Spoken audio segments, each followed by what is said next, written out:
ఏంటన్నా మూవీ అంటే అల్టిమేట్ నిజంగా అలాంటి సినిమా తీయాలంటే ఆర్జీ గారిని మరోసారి నిరూపించు నువ్వు మామూలుగా లేదు.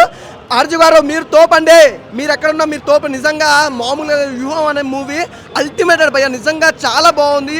ఎవరి క్యారెక్టర్ కూడా ఇంత కూడా కించపరచకుండా అంత అద్భుతంగా తీయాలంటే ఆర్జీ గారు అనమాట. చాలా బాగా అనిపించింది. జగన్మోహన్ రెడ్డి గారి క్యారెక్టర్ అయితే అబ్బో అల్టిమేట్. నిజంగా ప్రజల కోసం ప్రజలలో ఉండి ప్రజలు మంచి చెడు కోరుకునే వ్యక్తి వాళ్ళంటే జగన్మోహన్ రెడ్డి గారు అని 100% చెప్తున్నా. జగన్మోహన్ రెడ్డి గారు ఒకసారి మాట ఇచ్చిందంటే మాట తప్పేది లేదు, మనది తిప్పేది లేదు అని కాన్సెప్ట్ అయితే హైలైట్ ఉంది భయ్య. సినిమా లెక్కనే చూడండి. ఒకటే చెప్తున్నా, ఈ సినిమాకి సంబంధించి చంద్రబాబు నాయుడు గారి క్యారెక్టర్ కానీ, పవన్ కళ్యాణ్ గారి క్యారెక్టర్ కానీ, చిరంజీవి గారి క్యారెక్టరే కానీ, జగన్మోహన్ రెడ్డి గారి క్యారెక్టర్ కానీ, ప్రతి ఒక్కరి క్యారెక్టర్ కూడా చాలా బాగా అద్భుతంగా క్రియేట్ చేశారు. సూపర్ అన్న, నాకైతే బాగా నచ్చింది. అలాగే మన ఆర్జీవి గారు అయితే తోపు. నిజంగా ఏమన్నా పాట పాడిందన్న, పాటలు అయితే చాలా బాగున్నాయి. బ్యాక్గ్రౌండ్ మ్యూజిక్ ఆర్ఆర్, ఈ ప్రొడక్షన్ వాల్యూస్ అయితే సూపర్ భయ్య. ఒకటికి 2 సార్లు చూడాలనిపిస్తుంది. నిజంగా జగన్ అన్న ప్రజల కోసం ఎంత కష్టపడి ప్రజల్లోకి వచ్చి సీఎం అయింది అనేది మాత్రం క్లియర్గా క్లారిటీగా చూపించారు. అలాగే షర్మిల గారి క్యారెక్టర్ కూడా చాలా అద్భుతంగా చూపించారు. ప్రతి ఒక్కరి క్యారెక్టర్ ఎవరిని తక్కువ చేయకుండా ప్రతి ఒక్కరి క్యారెక్టర్ ఇంపార్టెన్స్ ఇచ్చి, అలాగే సినిమాకి సంబంధించి అయితే ఎవరైనా ఒకటే చెప్తున్నా భయ్య, సినిమాలాగానే చూడండి, వేరే విధంగా తీసుకోకండి ప్లీజ్. చాలా బాగుంది, నాకైతే బాగా నచ్చింది. ఆడేవాడన్నా వీడేవాడన్నా ఆర్జీవి తీశాడు వ్యూహం అన్న. ఈరోజు మీరు చూస్తే ఆర్జీవి తీసిన వ్యూహం రిలీజ్ అయిందండి. ఇప్పుడే మన సినిమా చూడడం జరిగింది. సినిమా చాలా బాగుంది. అంటే జగన్మోహన్ రెడ్డితో పాటు నారా చంద్రబాబు నాయుడు, పవన్ కళ్యాణ్, నారా లోకేష్ ఎవరైతే మన ఆంధ్రప్రదేశ్ రాజకీయాల్లో ముఖ్య పాత్ర పోషిస్తున్నారో వాళ్ళందరి క్యారెక్టర్లు కూడా ఉన్నాయి ఇక్కడ. తర్వాత ఎవరైతే జగన్మోహన్ రెడ్డి అనే వ్యక్తి ఓదార్పు యాత్ర స్టార్ట్ చేసిన తర్వాత ఆయన తర్వాత పార్టీ ఎలా పెట్టాడు, పార్టీ నుంచి తర్వాత ఎలా ఓడిపోయిన తర్వాత మళ్ళీ పార్టీని ఎలా అధికారంలో తీసుకొచ్చాడు, మొత్తం ఈ సినిమాలో కనిపిస్తుందండి. అలాగే మన నారా లోకేష్ గారి క్యారెక్టర్ అయితే అద్భుతంగా అదిరిపోయిందండి. ఈ సినిమానికి ఎవరన్నా మీరు ఎంజాయ్ చేయాలనుకుంటే ఖచ్చితంగా నారా లోకేష్ క్యారెక్టర్ మాత్రం మీరు ఎంజాయ్ చేస్తుంది. నారా లోకేష్ క్యారెక్టర్ వచ్చేసి తారా లోకేష్ అండి.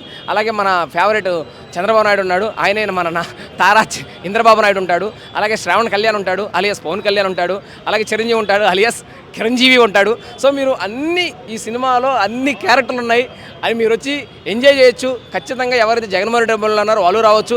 అలాగే నారా లోకేష్, నారా చంద్రబాబు నాయుడు, పవన్ కళ్యాణ్ వాళ్ళ అభిమానులు కూడా ఈ సినిమా చూడొచ్చండి. ఇందాక నేను చెప్పినట్టుగా ఈ సినిమా అనేది ఆలోచనలకి, కుట్రలకి, కుతంత్రాలకు మధ్య జరిగిన సంఘర్షణే వ్యూహం సినిమా. అందరికీ నమస్కారం. ఈరోజు వ్యూహం సినిమా చూడటం జరిగింది. ఆర్జీవి గారితో చూడటం జరిగింది. ఈ సినిమా చాలా బాగా కనెక్ట్ అయ్యింది. ఎందుకంటే జగన్మోహన్ రెడ్డి గారు తన ఇబ్బంది పడిన ప్రాంతం నుంచి తన అధికారం వచ్చేంత వరకు ఈ సినిమాలో చూపించడం జరిగింది. ముఖ్యంగా నాకు బాగా నచ్చిన డైలాగ్ ఏంటంటే, క్లారిటీ ఉన్నవాడు, కాన్ఫిడెంట్ ఉన్నవాడు సింగిల్గానే ఉంటాడు అనే డైలాగ్ చాలా బాగా నచ్చింది ఈ మూవీలో. అదే మాదిరిగా గడప గడపకి వెళ్తాను, ఆంధ్రప్రదేశ్ మొత్తం తిరుగుతాను, తన సొంత ప్రయోజనాల కోసం కాదు, ప్రతి ఇంటికి వెళ్ళి తలుపు తట్టి వాళ్ళ ప్రయోజనాల కోసం పాదయాత్ర చేస్తానని సుదీర్ఘ ప్రయాణం స్టార్ట్ చేసి ఆ విధంగా అధికారంలోకి ఏ విధంగా వచ్చాడు అనే విషయాన్ని ఈ సినిమాలో చూపించడం జరిగింది. అలా సినిమా చూస్తున్నప్పుడు జగన్మోహన్ రెడ్డి గారు పడిన ఇబ్బంది ఒకసారి రీకలెక్ట్ చేసుకున్నట్టు ఉంది. ఎందుకంటే తను పాదయాత్ర చేస్తున్నప్పుడు, మేము చదువుకునేటప్పుడు తను అలా పాదయాత్ర చేస్తూ వచ్చినప్పుడు కూడా తను కలవడం జరిగింది. అదే మాదిరిగా ప్రజా సంకల్ప యాత్ర చేస్తున్నప్పుడు కూడా తన ఎంత కష్టపడి ఆ ఎండలో నడుస్తూ దుమ్ము పడుతూ ఉన్నా కానీ అలా ప్రయత్నం చేస్తూ సుదీర్ఘ ప్రయాణం చేసి అధికారంలోకి రావడం జరిగింది.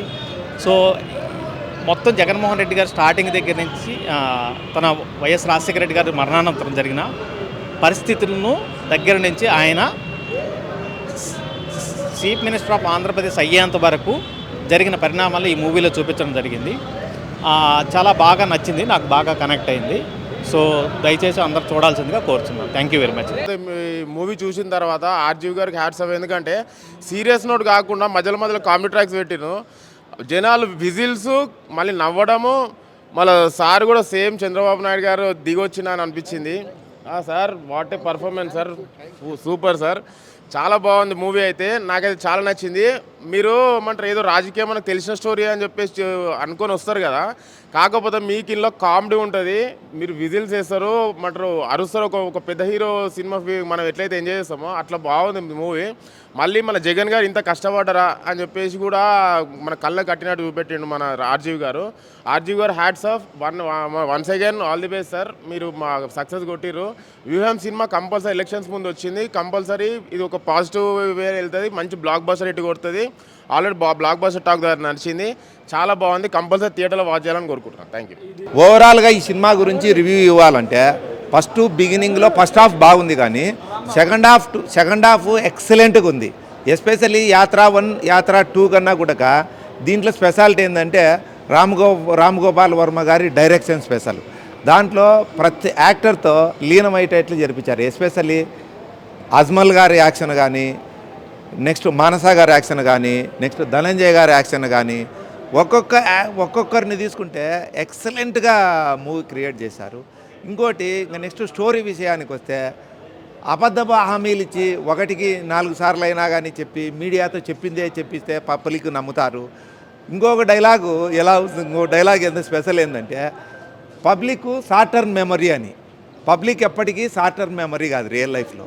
ఎందుకంటే షార్ట్ టర్మ్ మెమరీ కావచ్చు, కొంచెం మర్చిపోవచ్చు, మళ్ళీ అది లాంగ్ టర్మ్ మెమరీ రిమైండ్ చేయడానికి ఇట్లాంటి మూవీస్ వస్తూనే ఉన్నాయి.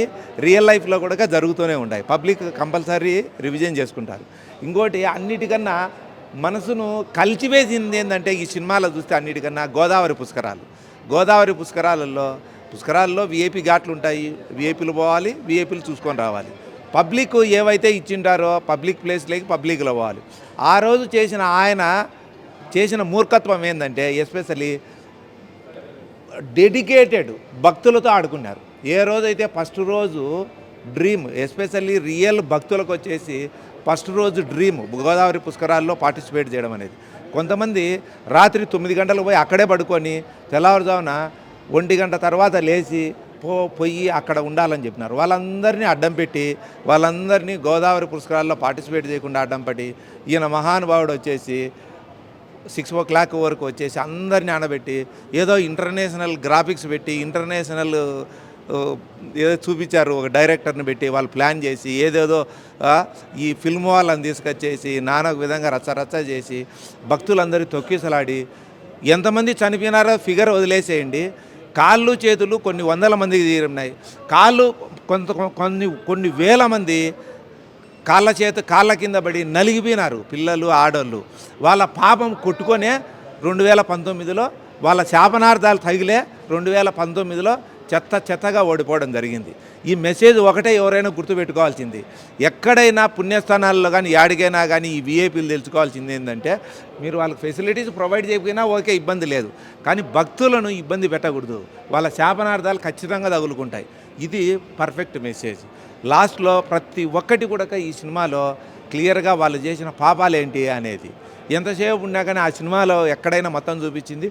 పబ్లిక్ను గురించి మన హీరో అజ్మల్ గారు ఆలోచన చేస్తుంటే మన విలన్ పర్సన్ ఎవరైతే గ్రేట్గా యాక్ట్ చేసిన ఆయన ధనంజయ్ గారి రోల్ ఎలా ఉందంటే ప్రతి ఒక్కటి అక్కడ చూపించింది ఏంటంటే గూడుపుటాన్ని చేయడం, దితులు మారితనం చేయడము, ఇదని అదని చేయడం తప్ప పబ్లిక్ను గురించి ఏ మాత్రం ఆలోచన చేయకుండా పబ్లిక్ ఒక ఫూల్స్ లాగా వాళ్ళు బిహేవ్ చేయడం జరిగింది. రియల్ లైఫ్లో పొలిటికల్ లీడర్లు ఈ ఒక్క సినిమానే కాదు, ఈ ఒక్క లీడర్ గురించి కాదు, లేదు, ఈ సినిమాలో అలాగనే జరిగింది. ఈ సినిమా వచ్చేసి ఒక నీతి కావాలి వేరే పొలిటికల్ లీడర్లకు. ఈ సినిమా వచ్చేసి వేరే నీతి కావాలి. ఇది థ్యాంక్ యూ. ఇది నా రివ్యూ. ఈ సినిమా చూడకముందు మేము ఆల్రెడీ యాత్ర 2 అనే ఆల్రెడీ 2 సినిమాలు చూసాము. జగన్ అన్నని నిజ జీవితంలో దగ్గరగా చూస్తున్నాము. కానీ ఈ వ్యూహానికి వచ్చేటువంటి ప్రత్యేకంగా ఏం చెప్పాలంటే రామ్ గోపాల్ వర్మ గారి మార్క్ అనేది ఖచ్చితంగా ఈ సినిమాలో చూపించారు. తన డైలాగ్స్ రాసిన విధానంలో కానీ లేదంటే ఒక్కొక్క సన్నివేశాన్ని తను నీట్గా చూపించిన దాంట్లో రామ్ గోపాల్ వర్మ గారు సూపర్ సక్సెస్ సాధించారు. జగన్ అన్న పోరాట పటిమ ఎట్లుంటుందనేది ప్రత్యేక హోదా కోసము తను చేసినటువంటి నిరాహార దీక్ష సీన్స్ మొత్తం చాలా క్లియర్గా చూపించారు. అట్లాగే చంద్రబాబు ఒక కుటిల రాజకీయము, అలాగే తన వ్యూహాలు ఎట్లా ఉంటాయి, సినిమా స్టార్స్ అయిన జూనియర్ ఎన్టీఆర్ కానీ పవన్ కళ్యాణ్ కానీ ఇలాంటి వాళ్ళని తన రాజకీయం కోసం ఎట్లా వాడుకొని మళ్ళీ తర్వాత వదిలేస్తారు, పక్కన పెడతారనేది ఈ సినిమాలో చాలా క్లియర్గా చూపించారు. ఈ సినిమాలో మనకి ఇంకా భావోద్వేగాలు చూపించడానికి భారతీ గారిని అలాగే జగనన్న వీళ్ళిద్దరి మధ్యలో వచ్చే సన్నివేశాలు కూడా చాలా ఆకట్టుకుంటాయి జనాలని. ఈ సినిమా ఓవరాల్గా సూపర్ ఉంటుంది. చంద్రబాబు కుట్రలని కుతంత్రాలని జగన్మోహన్ రెడ్డి ఎలా అధిగమించేసి 2019లో ప్రభుత్వాన్ని స్థాపించిన విధానాన్ని ఈరోజు యువన సినిమాలో చూపించారు. చంద్రబాబు నాయుడు ఈరోజు చెప్తున్నాం మళ్ళా 14 సంవత్సరాలు పరిపాలించి ఏ ఒక్క పథకాన్ని నేను చేశాను, లేకపోతే జనాలకు మంచి చేశాను చెప్పడానికి ఒక్కటి కూడా లేదు. జగన్మోహన్ రెడ్డి 2019లో పాదయాత్ర చేసి హామీలన్నింటినీ ఈరోజు నెరవేర్చి ఈరోజు ప్రజల దగ్గరికి ఏమని వెళ్తున్నా అంటే, నేను మీకు మంచి చేశాను అనుకుంటే నాకు ఓటేయండి అని అడిగే దమ్ము ధైర్యం ఉన్న వ్యక్తి ఎవరంటే ఒక జగన్మోహన్ రెడ్డి. దేశంలోనే జగన్మోహన్ రెడ్డిని మేము చెప్పదలుచుకున్నాము. చంద్రబాబు నాయుడు ఈరోజు మళ్ళీ పొత్తులతో కుతంత్రాలతో చేయలేని హామీలతో మళ్ళా వస్తున్నాడు. వాటిని జనాలు నమ్మొద్దని మేము ప్రత్యేకంగా చెప్తున్నాము. జగన్మోహన్ రెడ్డి ఈరోజు చేసిన పనినే మేము ప్రజలకు చెప్తున్నాము, దాన్ని చూసే ఓటేయమంటున్నాము. జై జగన్, జై జగన్. వ్యూహం సినిమా చాలా బాగా తీశారు. 2014లో చంద్రబాబు చెప్పిన హామీలు కానీ జగన్ ఇచ్చుంటే 2019లో జగన్ సీఎం అయ్యేవాడు. కానీ అలా చెప్పకుండా చాలా బాగా, అంటే మనం ఏదైనా చెప్పిందే చేద్దామనే విద్యాంతంతో పోయాడు. కాబట్టి ఆ రోజు రుణమాఫీ చెప్పలేదు. అదే రుణమాఫీ ఆ రోజు చెప్పుంటే 2019లో జగన్మోహన్ రెడ్డి గారు సీఎం అయ్యేవాడు. కానీ అలాంటిది ఏమీ చెప్పలేదు. అలాగనే జగన్ ఏదైనా చెప్పాడంటే చేద్దామనే ఊహంలోనే ఉంటాడు. 2014 నుంచి 2019 వరకు జగన్ ఎన్నో కుట్రలు పెట్టి చేశారు. అదే జగన్ ఒకే మాట చెప్పాడు, కొట్టాము తీసుకున్నాము, మా టైం వచ్చి కొడతామని కొట్టాడు. అలానే 2019లో 151 సీట్లతో గెలిచాం. 2024లో కూడా అలానే గెలవబోతున్నాం. 175 కొట్టబోతుంది. ఈసారి జగన్ కొట్టే దెబ్బకి చంద్రబాబు నాయుడు ఫామ్ హౌస్కి లోకేష్ ఎటు వెళ్తాడో కూడా తెలియదు. అలాగే పవన్ కళ్యాణ్ ఉన్నాడు. ఈరోజు ఆర్జీవి గారు తీసినటువంటి వ్యూహం సినిమా గురించి చెప్పాలంటే, గత రాజశేఖర రెడ్డి గారు మరణం తర్వాత చంద్రబాబు నాయుడు మరియు కాంగ్రెస్ పార్టీ పవన్ కళ్యాణ్ చేసినటువంటి కుట్రల్ని కుతంత్రాలని ఆ రోజు 4 గోళ్ల మధ్య ఏదైతే చేశారో ఇది బహిర్గతంగా జనాలకు తెలిసే విధంగా ఆర్జీవి గారు చూపించడం జరిగింది. ఇది కూడా ఇంకో కనువిప్పు అనుకోవచ్చు. ఎందుకంటే ఇన్నాళ్ళు జనాలు మాట్లాడుకోవడం తప్ప ఎగ్జాక్ట్గా లోపల పాయింట్ టు పాయింట్ ఏం జరిగిందో మనకు తెలీదు. సో ఇప్పుడు ఈ సినిమాతో అందరికి కూడా చాలా క్లియర్గా అర్థమైంది, గ్రామ స్థాయిలో ఉండేటువంటి ఓటర్కి కూడా. ఈరోజు జగనన్న ఏదైతే చెప్పాడో అదే చేస్తానని ఆ రోజు 2019 ఎలక్షన్కి ముందు చెప్పున్నాడు. ఈరోజు 90% అది నెరవేర్చాడు. 2014 ఎలక్షన్లప్పుడు కూడా ఆయన ఒక్క అబద్ధం ఆడుంటే సీఎం అయి ఉండేవాడు. ఆ రోజు ఆ అబద్ధం ఆడకుండా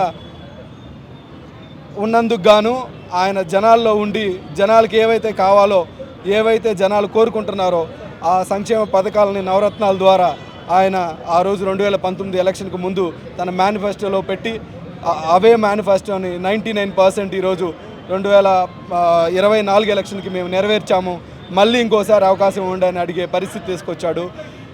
ఈరోజు ఒకే విషయం చెప్పదలుచుకున్నాం. అయ్యా చంద్రబాబు నాయుడు, పవన్ కళ్యాణ్, మీరు చేసినటువంటి కుట్రలు కుతంత్రాలన్నీ కూడా మళ్ళీ ఇంకొకసారి 2024 ఎలక్షన్లతో మీకు ఇంకోసారి ముగింపు పలుకుతుంది. మీ ఇంట్లోనే కూర్చోవాలి. ఈసారి ఎలక్షన్ అయిపోతే బాబు గారు ఎక్కడ ఉంటారో పరలోకానికే తెలియాలి, పవన్ కళ్యాణ్ గారు ఎక్కడ ఉంటారో సినిమా ఇండస్ట్రీకే తెలియాలి. సో మేమందరం ఒకటే చెప్పదలుచుకున్నాం, మళ్ళీ జగనన్నే వస్తాడు. వై నాట్ 175 అనే పదానికి జగనన్న చెప్పినప్పుడు చాలామంది దాని మీద చెలోక్తులు వేశారు. ఒక్కసారి ఈసారి మళ్ళీ రిజల్ట్ చూడండి. మీ అందరికి కూడా మా ఐటీ వింగ్ తరపున ఎస్పెషల్లీ మీడియా అందరికీ మరియు ఆర్జీవి టీం అందరికి కూడా మా కృతజ్ఞతలు తెలియజేసుకుంటున్నాం. విశ్వసనీయత, నిబద్ధత ఎలా ఉంటుందనేది రాజగోపాల్ వర్మ గారు చాలా చక్కగా చూపించారు. అలాగే పాలిటిక్స్ అంటే జంతికలు తినడము, ఆరెంజెస్ తినడము, బత్తాకాయలు తినడము, పప్పు తినడం కాదు. పాలిటిక్స్ అంటే అదొక క్రెడిబిలిటీ ఉండాలి, విశ్వసనీయత ఉండాలి అని జగన్మోహన్ రెడ్డి గారు ఈరోజు చూపిస్తున్నారు. 2014లో చంద్రబాబు గారు ఎంతోమందిని మోసం చేశారు. రుణమాఫీ ఇస్తానని చెప్పి రైతులను మోసం చేశాడు, నిరుద్యోగ భృతి ఇస్తానని చెప్పి యువకులను మోసం చేశాడు, డ్వాక్రా రుణాలు మాఫీ చేస్తానని మహిళల్ని మోసం చేశాడు. చంద్రబాబు నాయుడు గారు మోసం చేయని వ్యక్తి అంటూ ఎవరు లేరు. ఆయన అధికారంలోకి రావడం కోసము ఏ మాటలైనా చెప్తాడు, ఎవరి కాలైనా పట్టుకుంటాడు. ఊసర వెళ్ళి కూడా సిగ్గుపడుతుంది చంద్రబాబు నాయుడు గారి యొక్క వ్యక్తిత్వం గురించి. దాన్ని కూడా ఈరోజు మనం వ్యూహం సినిమాలో చూడడం జరుగుతుంది. ఊసర వెళ్ళి కూడా సిగ్గుపడేటువంటి క్యారెక్టర్ చంద్రబాబు నాయుడు గారిది. అలా కాకుండా రాజకీయాలంటే నేను చెప్పిన మేనిఫెస్టోను ఒక బైబుల్గా, ఒక ఖురాన్గా, ఒక భగవద్గీతగా చూస్తాను అని చెప్పి జగన్మోహన్ రెడ్డి గారు రాజకీయాల్లో ఒక కొత్త ఒరవడిని సృష్టించారు. తను చెప్పిన మేనిఫెస్టోలో 98%, 98% అమలు చేసిన ఏకైక CM in India, that is Jaganmohan Reddy. This is not all time, this is never before ever after record. ఇది నేను చెప్పింది చేస్తేనే నాకు ఓటేయండి అని ఒకే ఒక్క సీఎం దేశంలో ఉన్నారంటే అది జగన్మోహన్ రెడ్డి. మీకు మంచి జరిగితేనే నాకు ఓటేయండి అని చెప్పగలిగిన ఒకే ఒక్క రాజకీయ నాయకుడు, దమ్ముల నాయకుడు జగన్మోహన్ రెడ్డి గారు. అలాంటి జగన్మోహన్ రెడ్డి గారికి మనందరం తోడుగా ఉందాం. వచ్చే ఎన్నికల్లో వైనాడు 175 నినాదంతో 175కి 175 కొట్టబోతున్నాం. భీమిలితో భయపెట్టాం, దెందులూరులో దడ పుట్టించాం, రాప్తాడుతో రఫ్ఫాడించాం. రేపు పల్నాడులో జరగబోయే సభతోటి అద్దంగా జరగబోయే దాంతో అదరగొట్టి ఎలక్షన్ రణరంగంలోకి దూకి అందరినీ ఇరగ్గొట్టి చెదరగొట్టబోతున్నామని చెప్పి మరోసారి తెలియజేస్తూ జై జగన్.